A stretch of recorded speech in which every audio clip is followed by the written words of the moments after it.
Good evening. This is Andrea Richard Scott, founder of the Passion to Profits Home Study Program.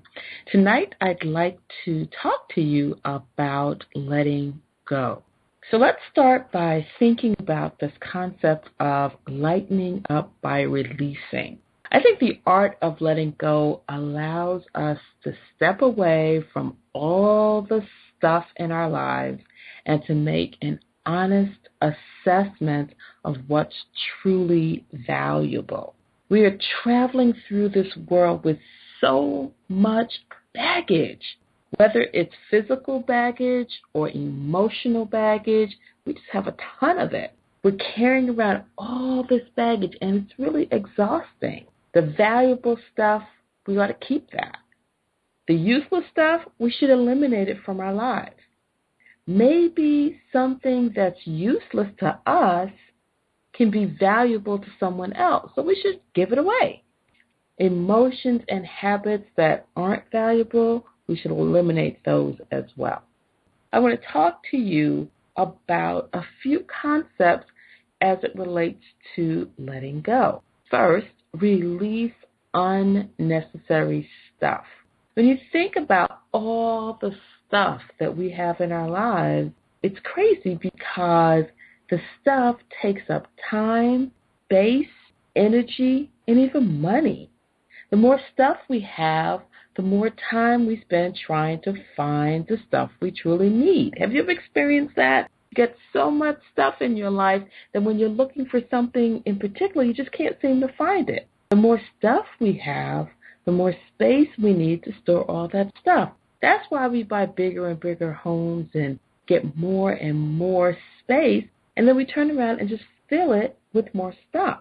The more stuff we have, the more energy is expended and depleted trying to manage and care for our stuff. So we have to clean it. We have to insure it. We have to take care of it. We work just to take care of our stuff. The more stuff we have, the more money we spend. We have to spend money on things that we never use. We go out of our way to buy and duplicate items we can't find, or items that we already have that's buried under all of the other stuff. I think people who have a minimal lifestyle tend to be more centered and at peace. They worry very little about their stuff and expend that energy on more important things like developing relationships, going after their goals, or living their purpose. Once we've acquired the things that are necessary to live comfortably, do we really need more stuff? Life would be far simpler if we eliminated the things, the thoughts, and the relationships that clutter up our lives. I want you to grab your journals and I want you to think about this. On a scale from 1 to 10, with 1 being not great and 10 being absolutely fabulous, how are you doing in this area? How are you doing with holding on to unnecessary stuff? Then I want you to think about what 1 to 3 things could you do to raise your level to a 10 or above. And when you think about it, do you need to eliminate some things from your life? Do you need to have a garage sale? Do you need to really work on this area of eliminating and releasing?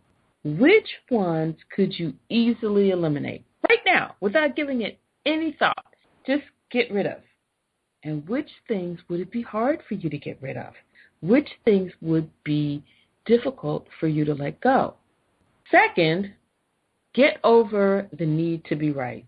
Some people have to prove to everyone else that they're always right. They have to be the one to say, I told you so, or I knew it.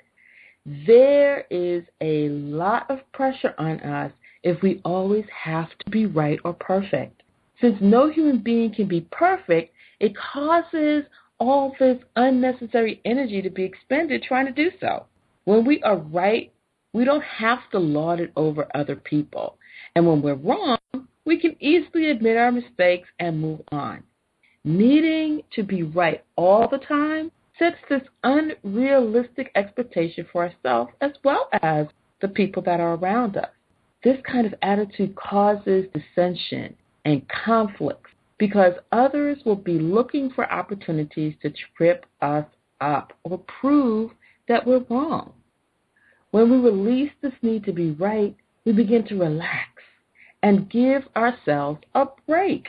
Give ourselves a well-deserved break. We acknowledge our humanity and our flaws.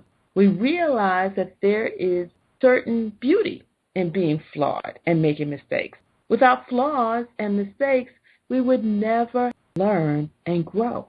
So once again, grab your journal and tell me, on a scale from 1 to 10, how are you doing in this area of being able to let go the need of being right? What 1 to 3 things could you do? What areas do you need to work on to get yourself to a level 10? Which mistakes caused your greatest growth? That's huge because a lot of times we don't want to think about our mistakes or talk about our mistakes. But if you were to stop for just a little while and analyze that mistake, especially if you're past it, where did you grow? When was the last time that you admitted that you were wrong? Think about that one. And if you did, what impact did it have? How did it make you feel? Did anything shift or change for you as a result? Point number 3, let go of bitterness. This is huge. When we're hurt, it can be difficult to let it go. We are human, so it's normal for us to feel the pain of betrayal or hurt because of somebody else's actions. Whether the person intended to harm us or not, it can be hurtful. We tend to hold on to this pain. We mull it over and over until it festers and starts to spread like a cancer. Letting go of bitterness has to do with forgiving the other person. Forgiveness is necessary whether or not that person is still alive. Sometimes the person who has harmed us is dead and gone. And I always say, whether they're dead or alive, sometimes we are holding a grudge or we're upset and angry at someone who doesn't even remember what they did or doesn't even have any clue that we have these feelings, that we're walking around all tied up in knots over something they did and they're going about their business happily. Forgiveness doesn't mean that you have to go to them and say anything to them. You simply just have to let it go. When we hold on to bitterness, it eats us alive. That's why there's so many stress-related or emotionally related diseases. Things like heart disease and strokes and depression and all kinds of mental illnesses all around us not being able to manage our stress and to manage our emotion. Once you forgive, the bitterness will begin to subside.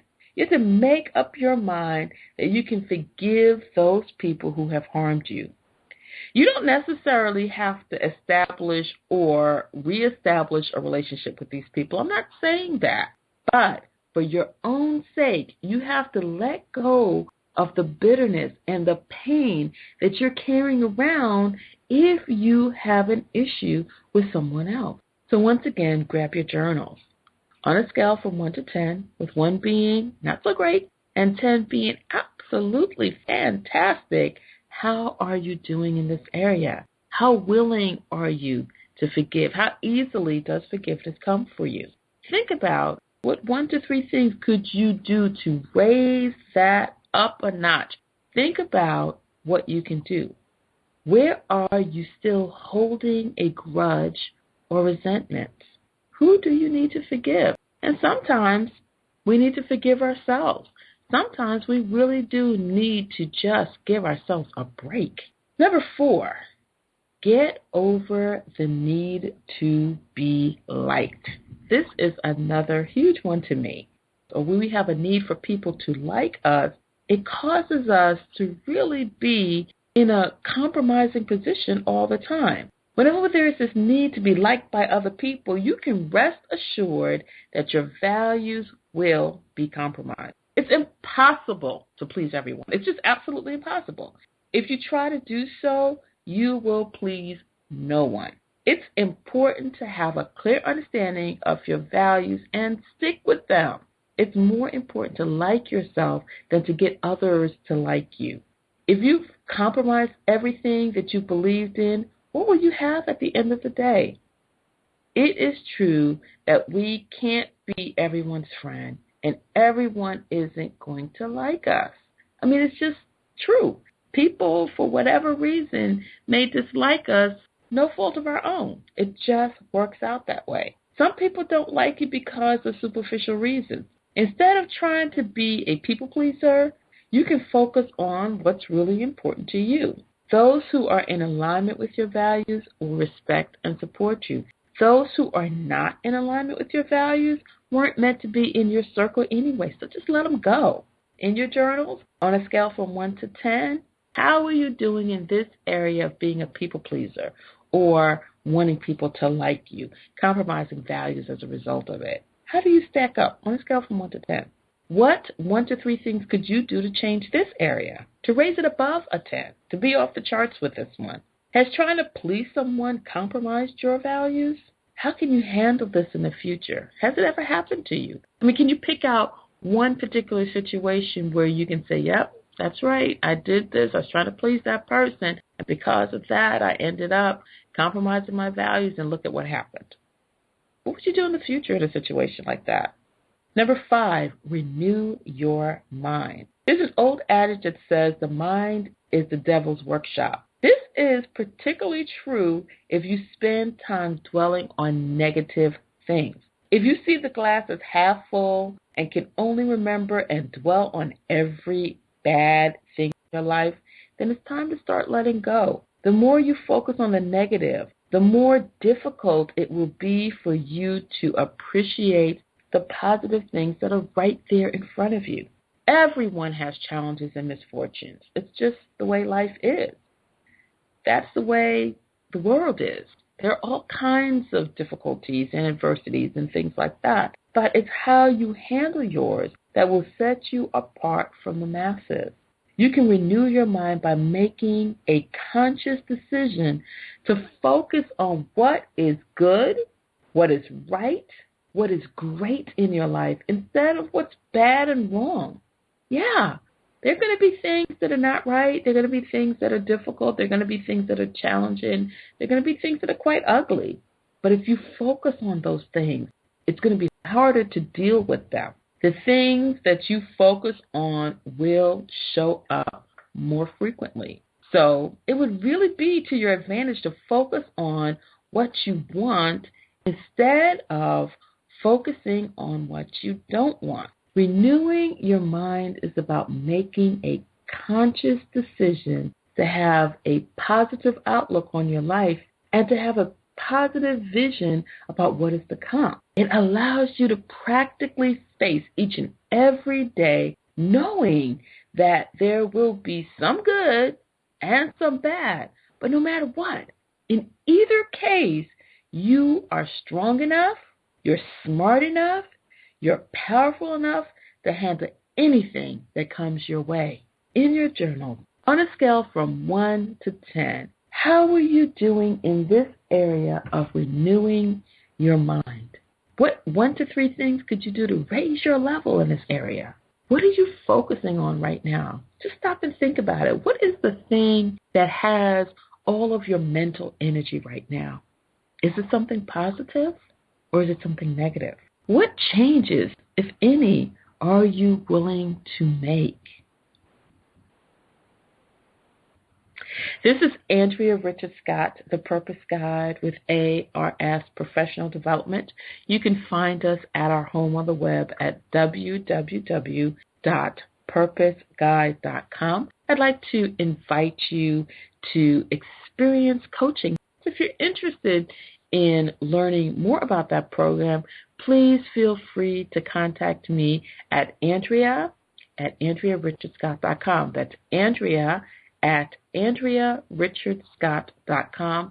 And you can also reach me by phone at 240-583-1577.